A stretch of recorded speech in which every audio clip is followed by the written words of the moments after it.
Zamonaviy ta'lim va amaliyot uyg'unligi Toshkent davlat tibbiyot universitetida xalqaro seminar va master klass o'tkazildi. Universitetning akusherlik va ginekologiya kafedrasi zamonaviy ta'lim yondashuvlari asosida faoliyat yuritib, telemeditsina va dual ta'lim tizimlari samarali uyg'unlashib kelmoqda. Kafedrada joriy etilgan ilg'or teletibbiyot texnologiyalari orqali klinik jarayonlar real vaqt rejimida o'quv xonalariga uzatilmoqda. Bu esa ta'lim va amaliyot integratsiyasini ta'minlab, talabalarga murakkab jarrohlik amaliyotlarini bevosita kuzatish imkonini bermoqda. Joriy yilning 20-21 aprel kunlari universitetning akusherlik va ginekologiya kafedrasi tomonidan xalqaro seminar va master klass tashkil etildi. Unda Koreya Respublikasining yetakchi mutaxassislari hamda universitet professor-o'qituvchilari ishtirok etishdi. Uchrashuv davomida ayollarda siydik tutolmaslik muammosini davolashning zamonaviy usullari muhokama qilinib, mini sling tizimi yordamida yuqori texnologik jarrohlik amaliyotlari amalga oshirildi.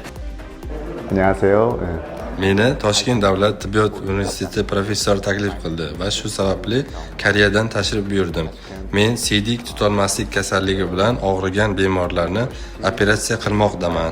Kecha 3 nafar bemorni operatsiya qildim. Bugun esa yana 2 nafar bemorga jarrohlik amaliyoti o'tkazaman. Ayniqsa ayollar orasida ushbu kasallik keng tarqalgan bo'lib, men ularga yordam berish maqsadida shu yerda faoliyat olib boryapman.